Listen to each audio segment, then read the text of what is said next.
Monday morning YouTube. So yeah, today's first thing in the morning on Monday morning. I actually had this car all prepped up as of last Friday and didn't get around to painting it. Well, two reasons. We had a big Friday lunch last Friday.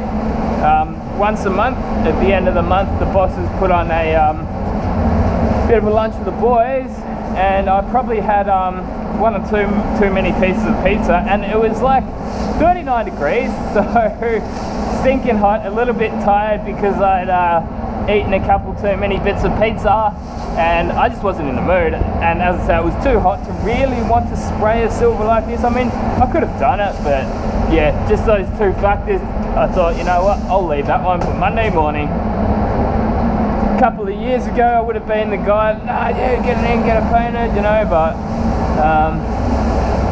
starting to not necessarily slow down, but just not stress as much about, oh, it's gotta go, you know.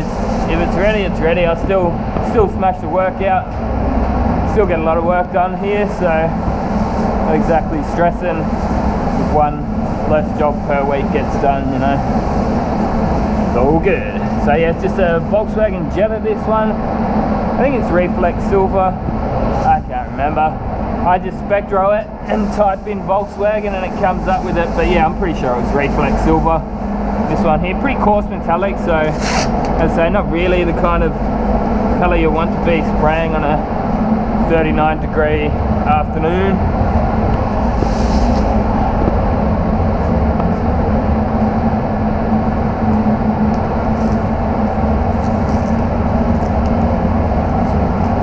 I haven't actually done a raw video for a while. Just thought it's kind of a nice-ish job, neat kind of thing, you know. Yeah, thought I'd keep you guys updated with what's going on. Not a great deal's changed. Nothing really much does change around here, which I think is good. One of the boys was saying, oh, you know, this shop's just a bit old school. And I said, yeah, you know what? That's probably a good thing, because I said, like, I've seen the future of this industry and it's not good, you know. It's a bit of a pity to see the way some of the shops are going, just turning into absolute sausage factories, and you're just a number, you know what I mean. Here you do feel like a member, not a number, if you know what I mean. So yeah, you know, there are a few things about the shop. Yeah, it's a little bit old school, but man, we got everything we need to do a good quality job, you know. We use good paint, we use stand-up solvent, and yeah, it's all good. I've been around the traps, you know. I've worked in a few shops before, and I know a good shop when I see one, and this is a good shop, so.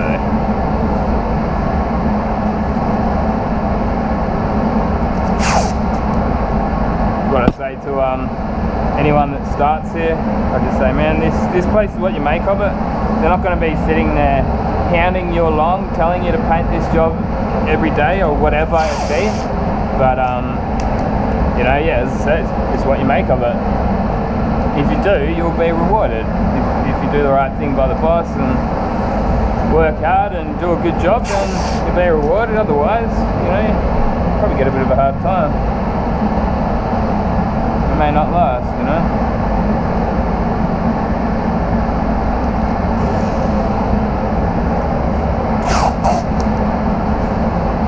Yeah, I've been speaking to a guy from the UK recently called Damage Undone. I think his name's Wayne, but yeah, Damage Undone is his Instagram username, and I think he's got a YouTube channel by the same name, Damage Undone. I recommend checking him out. He seems like a decent guy, and yeah, he's just got like a really small one-man band type shop there in, I don't know where in England, but somewhere anyway, and he just does smart repairs and spot repairs and stuff like that. And man, I don't know, I like that kind of work. It's sort of got me thinking, like, I would happily do that kind of work, you know.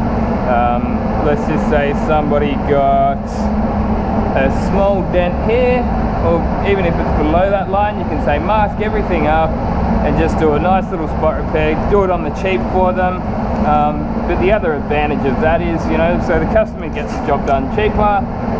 It still looks just as, you know, it still looks just as good, really. Like, technically, yes, there might be a little bit of a masking edge, but you'll buff it in anyway.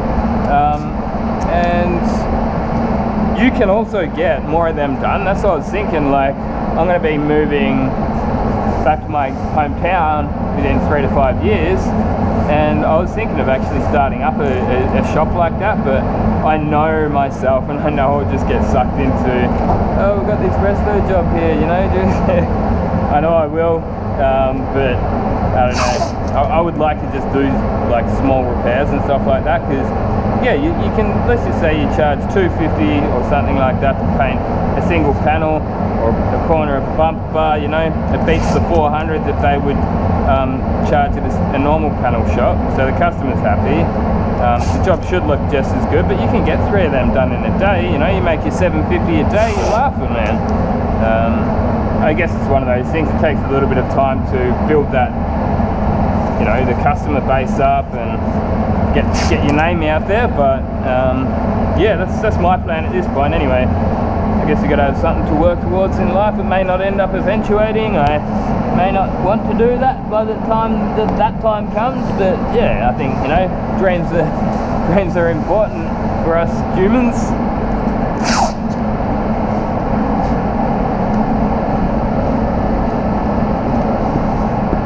Yeah, like that's the plan now, is to like pay my home off. So I bought a home back up country, Central Victoria, and I want to pay that off now while I'm working here. It's getting rented out at the moment, and you know, that's obviously the rent is helping paying the loan down and all that kind of stuff while I'm on the city wage. And then once it's paid for, I can go and you know, I'm not going to jump straight into getting a business. I'll go back, move up there, get a job as an employee, and just take my time, you know. If the right shop doesn't come up, just wait. I want to make sure everything's done right and that I'm comfortable with doing it before I jump into something that, you know, is a pretty big commitment. So yeah, and that is when I'm really looking forward to what we can do in this YouTube channel and sort of take it to the next level. Do daily videos on my main channel. How good would that be, you know? Yeah. I've got a Tirana over there as well, at my dad's property. So, you know, there's good videos set to possibly do restoration on that. I've been thinking about that car, and I think like some people take car builds too far, and they get them to the point that they wouldn't even want to drive them, that they've done such a good job on it that they're like museum pieces basically. And I said that to my boss about a month ago. That's just the booth whining. It's like, oh, it's Monday morning, it's too early, man. But yeah, I said that to my boss, like, you know, I just want a nice, neat daily driver. Sorry, weekender. So, but something that you're still not too scared to drive around, you know. And he said, oh, that's exactly what his friend did. He did like a HQ Holden or whatever it is, something like that, old Holden up, and he did it too good. And he's just like, he's saying to my boss, he goes, man, I wish I didn't do this. I wish I had a car like yours, like a nice looking car that I can at least drive around on the weekend, and if I get a stone chip in it, if I get some scratches on the undercarriage, big deal. But he's gone so far even on the undercarriage, like, I don't know, like just OCD spec type thing, even on your full undercarriage, like the sump and like, you know, all the engine components, the fuel tank and everything's just like, you know, you could eat your food off it type thing. It's like, man, I wouldn't want that in a car because you can never enjoy the ride. But yeah, either way, that's what I've always done with my cars, just have them looking nice, you know, not perfect. You don't, yeah, who needs perfect anyway?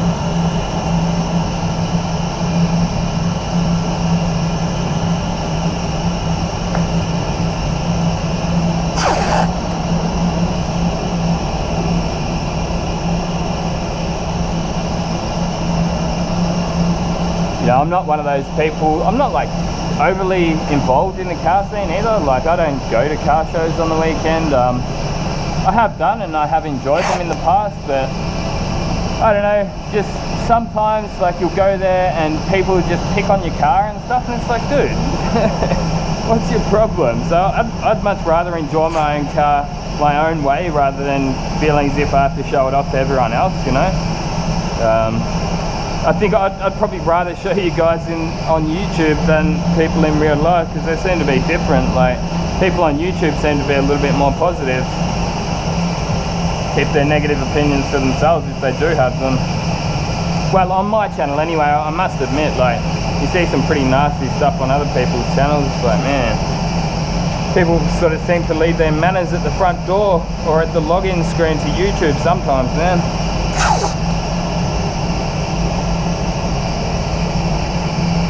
Like this guy, I won't even say his name, it's not worth escalating the issue, but I sprayed a, it was like a white car, and we have a darker grey primer, and he's losing his shit at me, man. He's like, how dare you spray a white car with a dark primer? And I'm like, whoa, what the hell is wrong with this guy, man?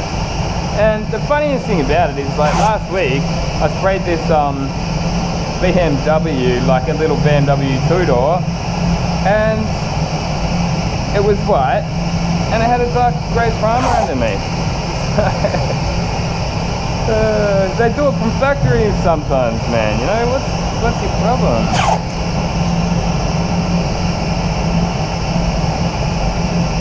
Yeah, well,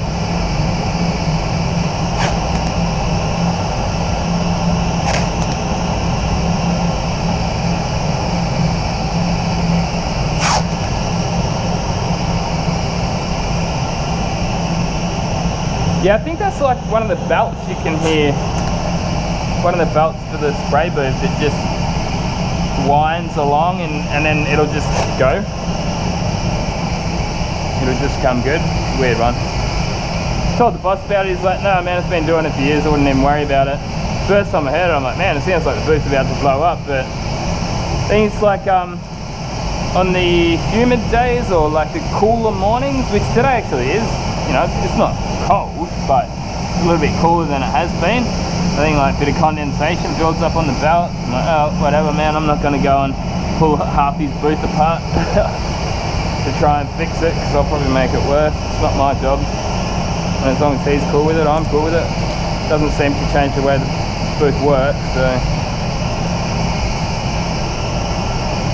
But yeah, this guy Damage Undone, I was speaking about this before, doing his spot repairs and smart repairs. He doesn't even have a booth. All his primer work is UV primer, which I'm a big fan of now. Been using it a lot, and yeah, I don't know how he bakes them. He probably uses infrared lights if he's using 2-pack. Like, yeah, I don't know everything about the guy, but either way, I like the business model. I think he said he's doing maybe 3 cars a day, so it's 15 cars a week. You know, even if you've only got $200 on that, you still make a bit of money out of it, you know. Getting people's cars back to them without breaking an arm and a leg for them, you know. Paying an arm and a leg, should I say.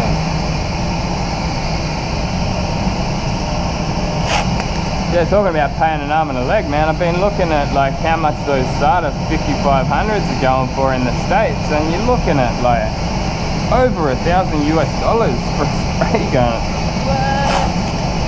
Insane, man. I can't believe anyone would even spend that much money on a gun, you know. I think I saw a guy from USA like send me a message on Instagram asking about them, and he ended up showing me how much they were worth in USA, and he's like showed me a screenshot, and it was like $1,164 US.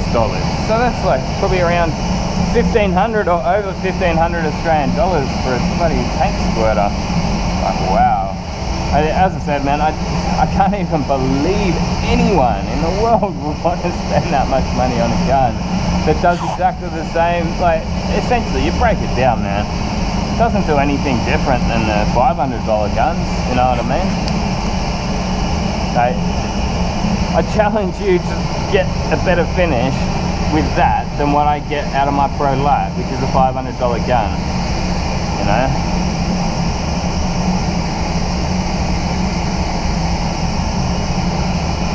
Ah, well.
Yeah, as far as this job goes, that's all the repair was on the side. They had a blend on the front door for me, and I just took, you know, painter's initiative to say I'm painting the fender. So the bonnet was, I think there was actually 2 separate jobs on this. I don't know exactly the ins and outs of why, but 2 separate claims through the insurance company. So the bonnet, or the hood, as we'd say in America, was a separate claim for some reason. And I'm just like, you know what, I'm painting the hood and the door, why not just do the fender? There was stone chips all through this car. You can see a couple here, they were all through the bonnet as well. I did a couple of freebies in the fender. I just like, man, I'm painting it, I may as well, you know, I had the filler out, so it wasn't taking me any extra time or anything, but there's a couple of chips through here. I'm just like, man, why work around one panel? Especially being a silver, you got the chance of your blend going a bit dark on both ends. So yeah, I mean, it's not costing us really any more money. I wouldn't say so. Like real world, it might be costing you an extra, geez, $30, $40 in color and clear, $5 in you know, prep work and materials. So, you know, for the sake of barely anything really, just do it for them. Yeah, it's one of those things. It also makes your business look better too. The customer gets their car back, they wouldn't even know that, you know, you've done the job, I guess, or they wouldn't know. Yeah, they'd look at it and say, oh wow, they painted the whole side, you know. So as I say, there was like stone chips all through here, like all through that bonnet. They actually came down to here as well. Like I'm gonna have to put the colour sort of up to here and blend through there, but yeah, it's all good. So we're ready to prep sole now. All masked up, ready to go.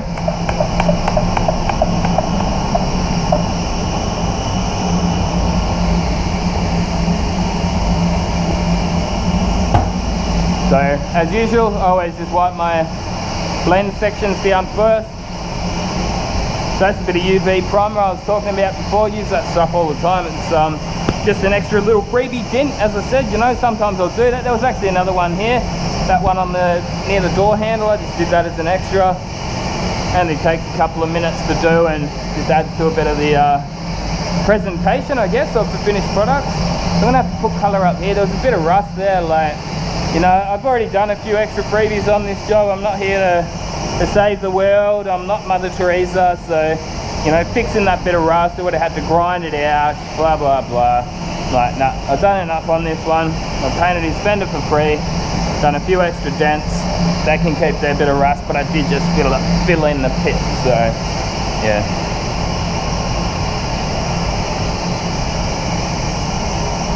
I'll come back to this side, but I'll just get this blend section done first again before I go and get this rag full of primer dust. I've said it 100 times before, but I do understand that some people are new to the channel. So when doing dry prep work, which is what I always do these days, sometimes the dust from the prep work can stay around those primer sections. So if I was to wipe over that primed section first and then wipe over my blend area, I could actually be dragging some of that dust through the the blend section, then when I go to clear it, you will actually see a bit of a hazy, you know, effect from that dust. So that you can actually have that dust trapped underneath your clear coat. You know, if it's underneath your base coat, it doesn't matter because it's going to be putting the color over it. So once I've done that, you know, blend section first, I'm all good. You know, if I wipe it, if there's a very minute amount of that dust around here, no big deal, I'm putting color there.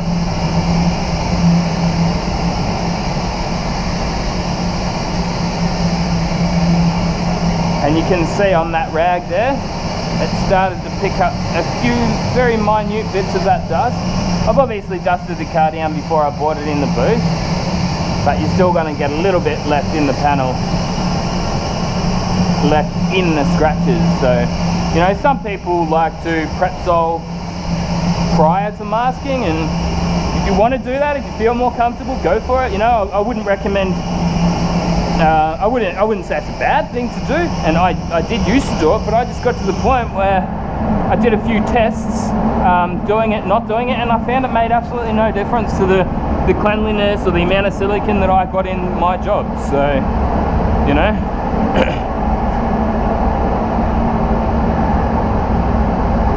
So I think I might even use a ground coat on this.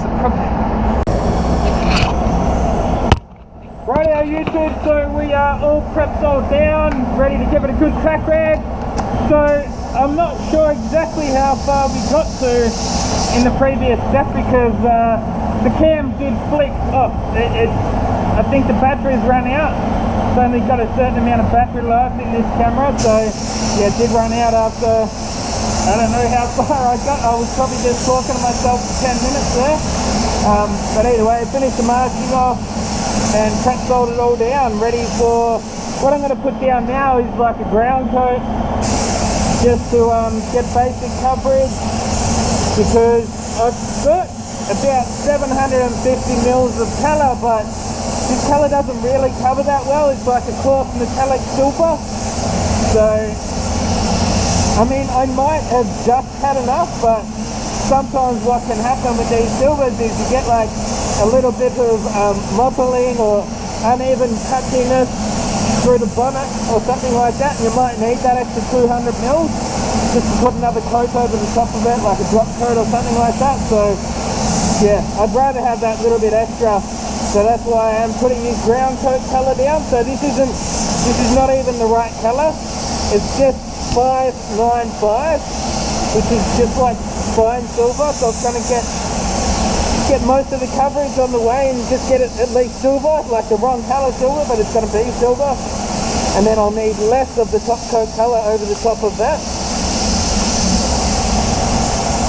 So I'm not going to put the 599 down yet. I'm just going to put this colour down, and then I'll go out, get the top coat colour in the gun, and then we'll put our base coat blender down after giving it another tack rag.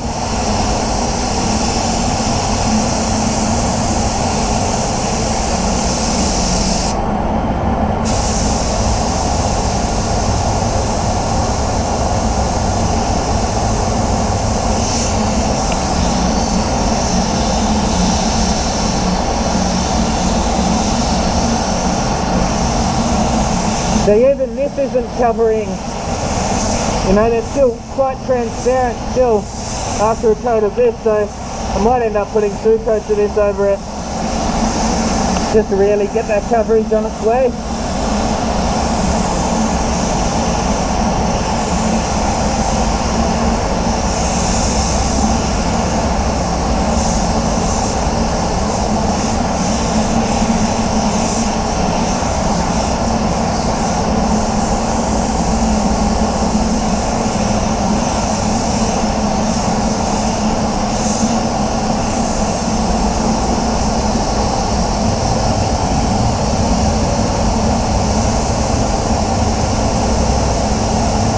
So in between coats, when it's a bit cooler, even when it's warm, I'll sometimes just blow a little bit of air softly across the panel just to help it flash off.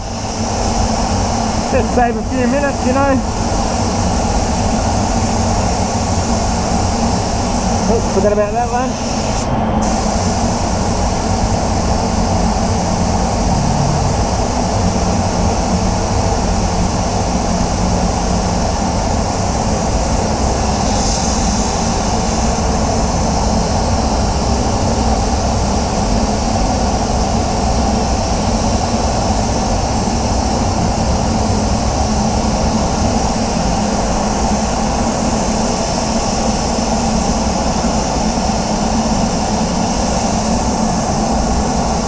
So this is the DB1 HVLP Plus 1.2.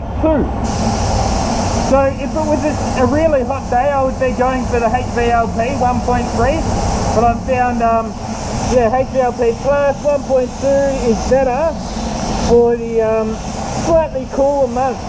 Gets less material on, a touch slower, like it's not slow as you can see, but just a touch slower.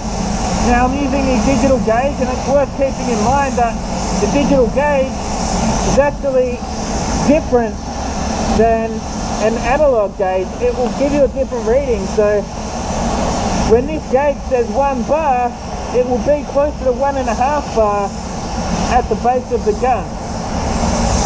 If that makes sense, if you can hear me, hope you can. Do my best to yell.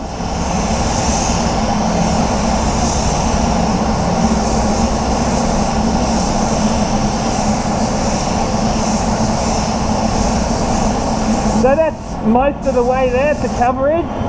Just put a quick coat over some of these stone chips here. Quick coat or two.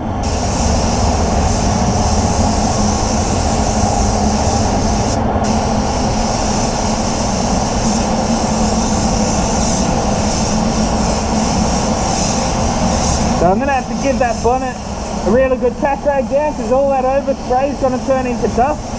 Miss the overspray. What I like to call a bit of a sand pit, but that's all good. We'll tack rag that off.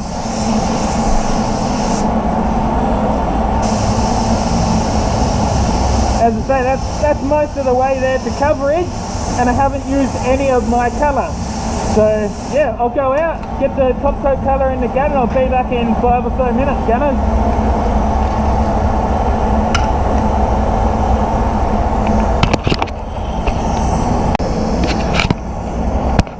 Radio YouTube, back to it.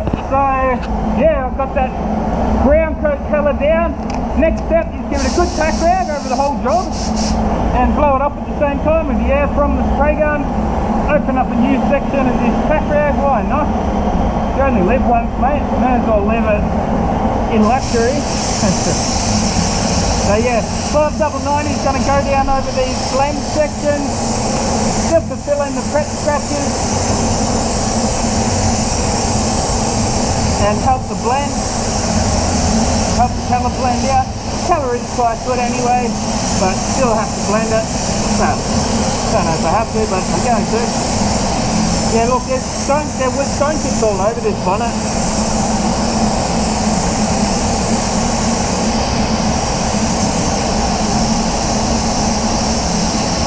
And as I was saying before, but I don't know if the video cut out before I said it, that fender there, that was just a bit of painter's initiative to spray. I looked at the job and I said, why work around it? You know, it's one of those things that just makes my job probably easier and definitely better. For the sake of one panel, why work around it, you know? Insurance won't pay for it, that's cool. It's not going to cost as much.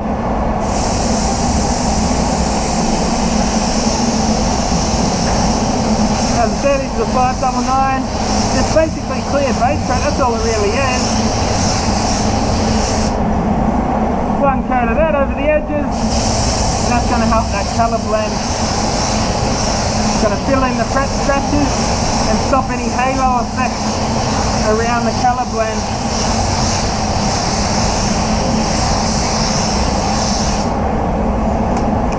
So yeah, DB1 HVLP Plus 1.3, same gun as I used for the ground coat. I'm going to be running it at probably just a touch of 1.1, 1.15 bar, around there. Full fluid, full fair, and easy as that, mate.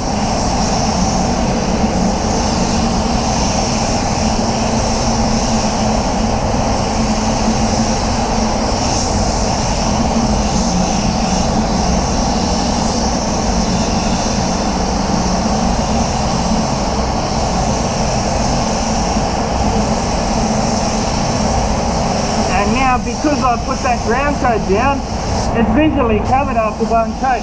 I'm going to put a couple more on, just to be sure that that ground coat isn't going through and darkening the colour up or whatever, but You know, just ensuring that I get coverage and make sure that I don't run out of my top coat colour.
So yeah, had a few people ask what I think of this Gunman clear coat.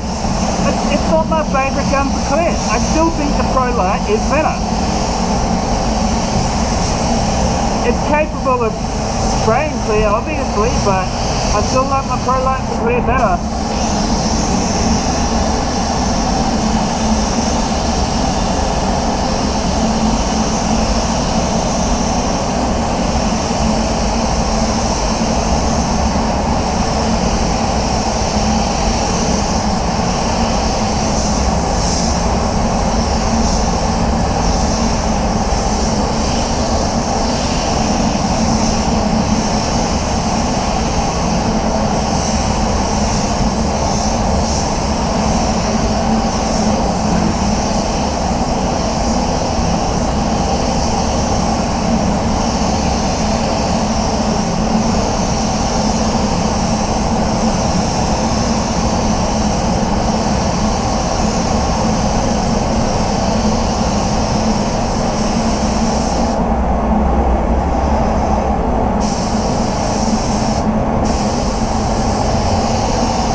Keeping that colour to this line here, it's a bit of an eye trick, you know, you're not going to see the blend on the line. So that should be pretty much covered, and this last coat is just going to be like our effect coat, just to get the metallics laying down nicely. I'm glad I did put that ground coat down. Probably be running on a bit on the skinny side if I didn't. We're still running, still got GoPro battery, yep.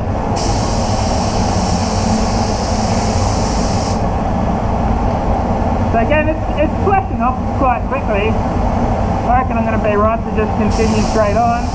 Might get that pressure down to 1 bar. And just keep in mind that 1 bar would probably read 1.5 bar at the base of this gun, because they changed the position that the gauge reads the pressure. So this gauge reads the pressure higher up the gun, so it's reading a lower pressure.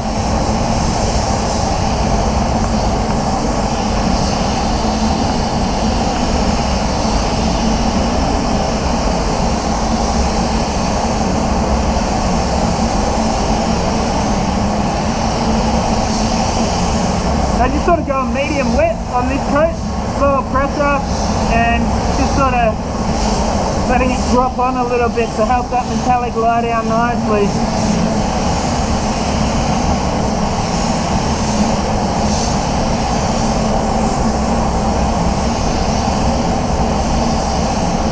I found the key to getting silvers to look good is actually just getting them even.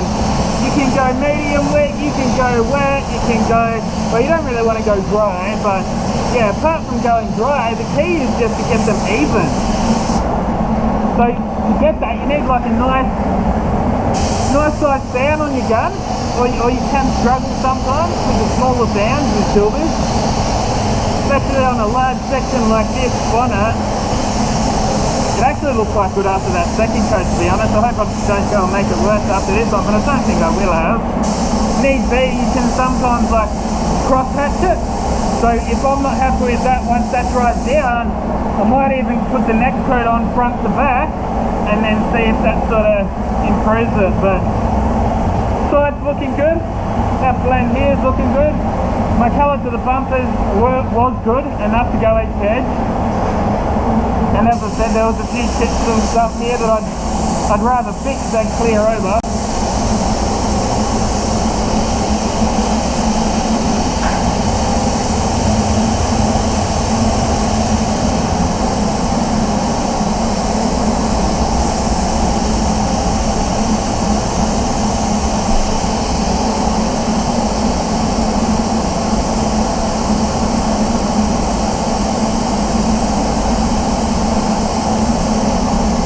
Actually not looking too bad there.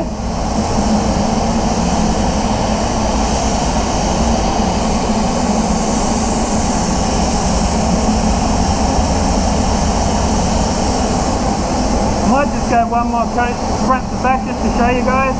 I mean, that's probably a pass really, but I can see some very slight mottling in it.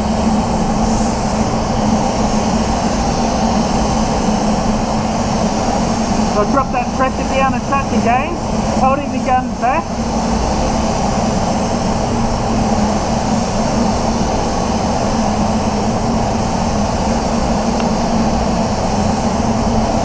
One of those things that experience is invaluable when it comes to things like this. You just need to get in there, give it a crack, mess it up, you know, make a mess, and improve on it next time, you know.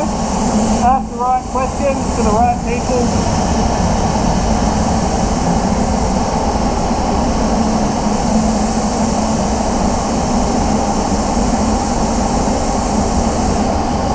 Another thing you can do if you're really having troubles, you can like tip most of your colour out and add this, which is like clear base coat, to the colour, and it just sometimes seems to get it to sit a bit nicer. They're basically like diluting that colour right down.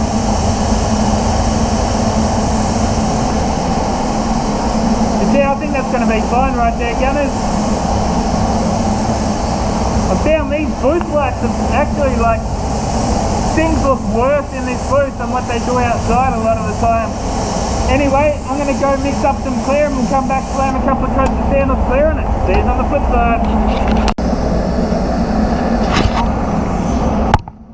Rightio YouTube, let's get back to this job here. So I've got the clear mixed up in the gun, pro light, still my number one clear gun. I love my Supernova, but just honestly the only reason I'm using this is for efficiency.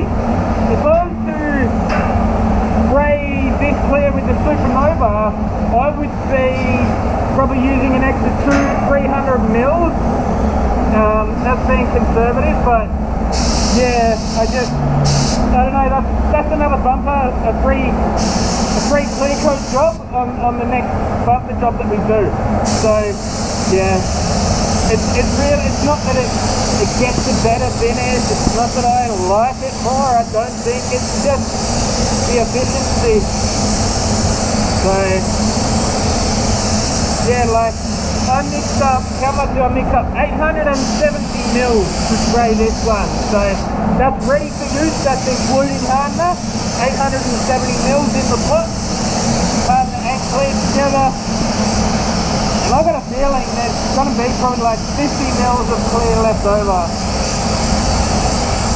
So usually 130 mils is enough per panel, but I just went 140. I didn't want to run out on a job this size. Also the quarter panel includes that pillar here, so you know, a little bit more than 130 mils. So I went 140 mils per panel for the for the 4 side panels, and then I went 300 mils to the bonnet, and then I just added 10 mils just for good luck, so that got me to 870 mils. So just about right on through there, yep, bam, spraying all good. I'll start at the bonnet and work my way around, and then probably come back to the bonnet.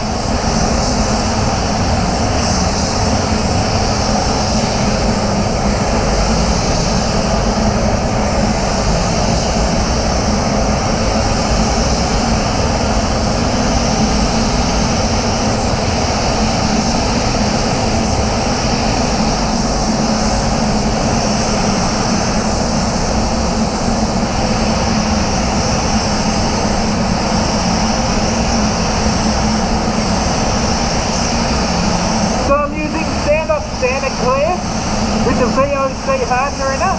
So when you put the VOC hardener in it, it's meant to be mixed up at 4 to 1. So 4 parts clear, 1 part hardener, which is a bit of an oddball ratio. Most clears are 2 to 1 that I've found anyway. Most clears are 2 to 1. I think it's 4 to 1. So this clear tricked me at the start. So you put VOC hardener in it, but it's not a VOC clear. It's weird.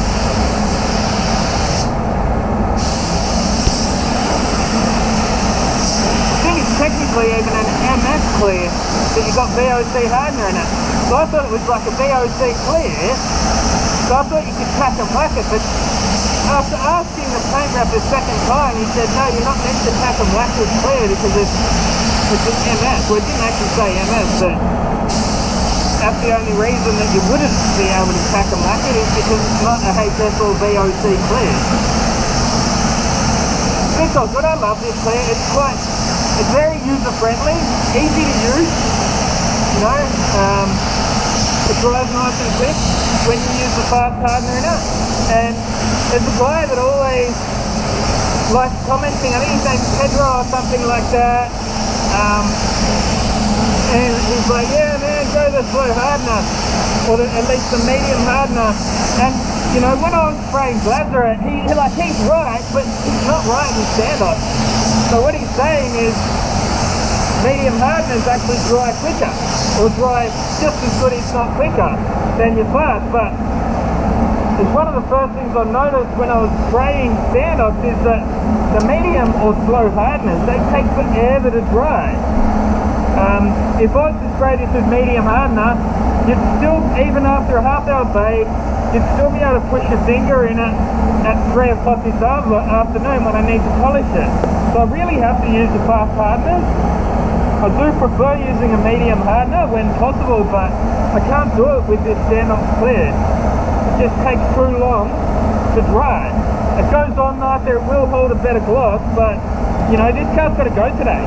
I work in a production shop where we've got to produce numbers, you know, we've got to get these cars in and out to make the money for the boss, and ourselves obviously.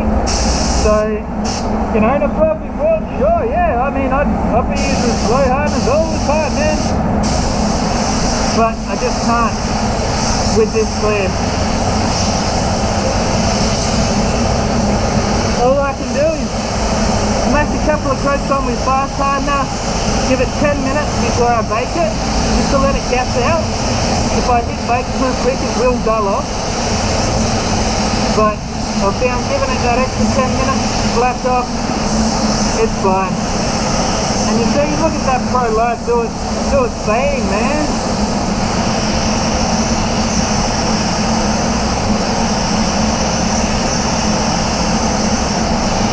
Job's looking quite clean so far too.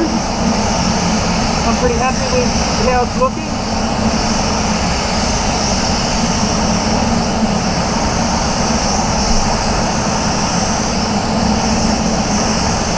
So yeah, those settings again, I still get people asking for my settings. I guess I've got to remember that not everyone has seen all of my videos, and you know, they just might need a bit of a refresher, even the ones that have. But yeah, setting 2 bar, you can see that, right on 2 bar, which is like 29 PSI. Full fluid, yeah, full fluid, and full fan. Easy as that. And that's why I do recommend the Pro Light to a lot of people because I think out of all the guns I've used, it's just the easiest pickup and spray gun. You know, less setup involved. I just find it the easiest gun. Maybe that's just me, because I've always used to build it, but I think a lot of people do agree with me. You know, the other side of it, they're not going to break the bank. No, they're not cheap, but they're reasonably priced. You get one for around $500. Australian, that is. And, you know, the quality's there. These will last you for years if looked after properly.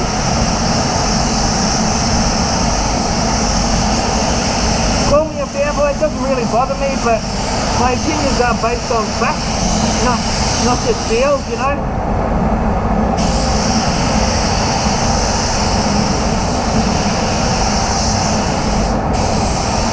So I probably did overmix by around 100 mils, so there you go. 750 mils was enough to spray corner and full side on this car. I'll have to get out there and get that next job in the boot so we can use the rest of this clear up. So don't like seeing clear go to waste. I am well aware it's cheap. It is cheaper than your base coat, your clear coat. Quite a lot cheaper actually. There you go, I'm wrapped with that. That looks sick. That's like got the factory finish to it. All good, man. All good. Feels good, man. There you go. So what do you reckon we're out there? Open that bag up and we can have a look.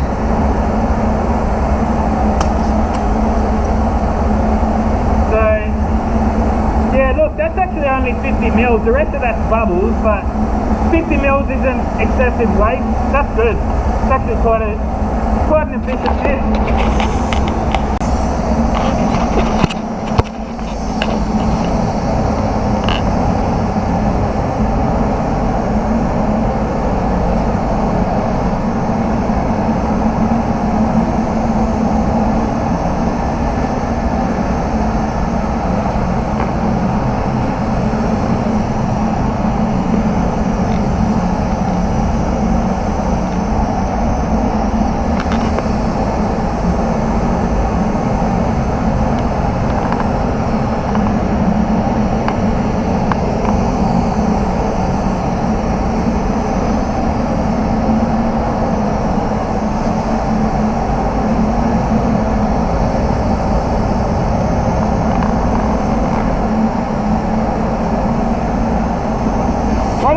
See you in the next one.